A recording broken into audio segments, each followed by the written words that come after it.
Victorian ghost stories hold a special power. They were born in a time of great change. Gas lamps pushed back the darkness, and science promised answers to everything. Yet people still loved to be frightened. They gathered by warm fires, listening to tales of the supernatural. These stories were not filled with loud noises or sudden shocks. They were quiet and they were subtle. The fear they created was a slow, creeping dread, a feeling that stayed with you long after the story ended. It made you look twice at the shadows in your own home. These tales remain popular for a simple reason. They speak to a deep, primal fear. It is the fear of the unknown, the fear of what lies just beyond our sight. The Victorians understood this feeling well. Their world was one of strict rules and hidden emotions. Ghost stories allowed them to explore what was forbidden. They could talk about death, loss, and sorrow. They could imagine a world where the dead did not rest peacefully. This fascination with the unseen and the sorrowful is something we still share today, a dark thread connecting our modern world to theirs. The best Victorian ghost stories are like a chill that seeps into your bones. They do not need to shout to be heard. Their power is in the atmosphere they build.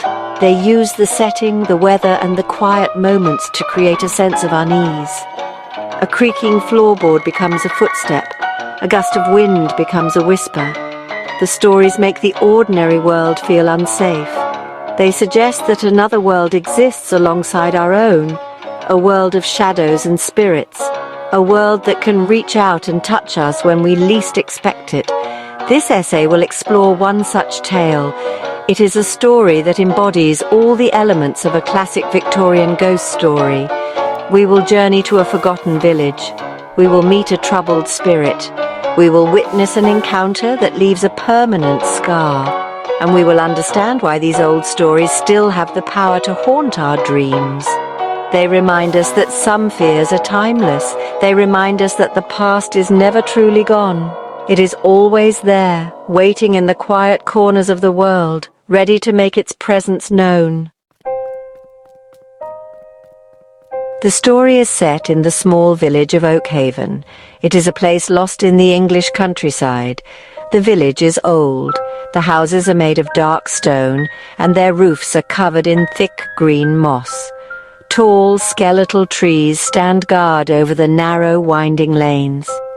There is a sense of deep quiet here. It is not a peaceful quiet. It is a heavy, watchful silence. The air itself feels ancient and full of secrets. Visitors do not often come to Oakhaven. The people who live there do not speak much. They keep to themselves, their faces etched with a permanent, unspoken worry. Fog is the constant companion of this village. It rolls in from the nearby marshes without warning. It is not a light, gentle mist.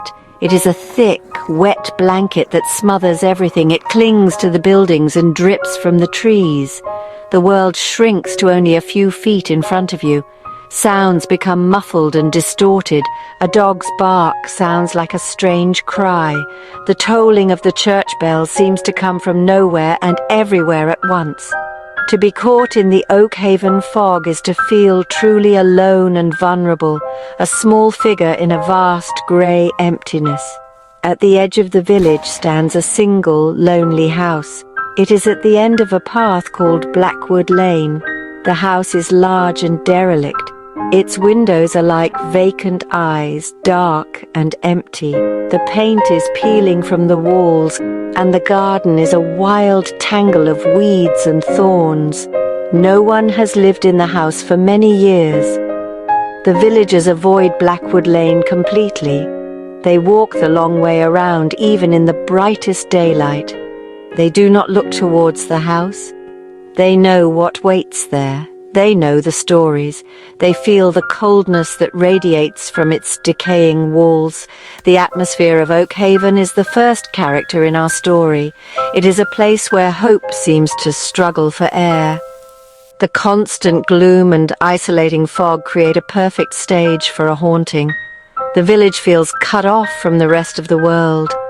It is a forgotten pocket of time, where old sorrows are never laid to rest. The setting itself prepares you for the terror to come. It whispers that something is wrong here. It tells you that this is a place where the dead do not sleep soundly. The very air you breathe feels heavy with their presence. The ghost of Oakhaven is known as the Weeping Woman. She is the spirit of Ilara, a young woman who lived in the house on Blackwood Lane long ago. She was deeply in love and was to be married, but on the morning of her wedding, her beloved was killed in a tragic accident. Mad with grief, Ilara refused to take off her white wedding dress. She wandered the empty rooms of her house, weeping for her lost love. She did not eat. She did not sleep. She simply wasted away, her heart broken beyond repair, until she died alone in that cold, silent house. Her spirit is not a violent one. She does not scream or attack. Her terror is much quieter and much deeper. She appears as she was in her final days, a tall, slender figure in a once beautiful, now tattered and stained wedding gown. Her face is always pale, almost translucent. Her hair is long and dark, hanging like a shroud around her gaunt features, but it is her eyes that are the most frightening. They are empty voids of sorrow, and from them tears fall endlessly. She makes no sound except for the soft, heartbreaking sound of her constant weeping. The Weeping Woman is so frightening because she represents a grief that cannot be healed. Her sadness is an active, malevolent force. It is a coldness that drains the warmth from the air and the hope from your heart. To see her is to understand true despair. She does not want revenge. She does not want to communicate. She wants only to share her unending misery. Those who see her are touched by her sorrow. They feel a profound sense of loss and hopelessness that clings to them for days, weeks, even years after the encounter. She is a reminder that some wounds are too deep to ever fade away. She is most often seen in the twilight hours, when the fog is at its thickest. Sometimes she is glimpsed as a fleeting shape in the upstairs window of the derelict house. Other times she is seen wandering slowly down Blackwood Lane, her head bowed in sorrow, her white dress a ghostly beacon in the gloom. The villagers know that to see her is a terrible omen. It is a sign that a deep sadness will soon enter your own life. Her presence is a curse, a quiet plague of the heart that infects anyone who gets too close to her eternal, inconsolable grief. Our main character is a young doctor named Arthur. He is a man of science and logic. He does not believe in ghosts or local superstitions. He has come to Oakhaven to take over the old village practice. One evening, he receives a late call to visit a sick child. The quickest route is down the infamous Blackwood Lane. Ignoring the warnings of the villagers, Arthur sets off, his medical bag in hand. The fog is thick, the air is cold and still. He feels a strange sense of unease, but he dismisses it as the effect of the gloomy weather and the strange, silent village. As he walks down the lane, he hears a sound. It is faint at first. It sounds like quiet crying. He stops and listens. The sound grows a little louder. It is the sound of a woman weeping. Arthur is a kind man. He thinks someone is in trouble. He calls out, "Is anyone there? Do you need help?" There is no reply, only the soft, continuous sound of sobbing. He walks further down the lane towards the derelict house. The weeping seems to be coming from the overgrown garden gate.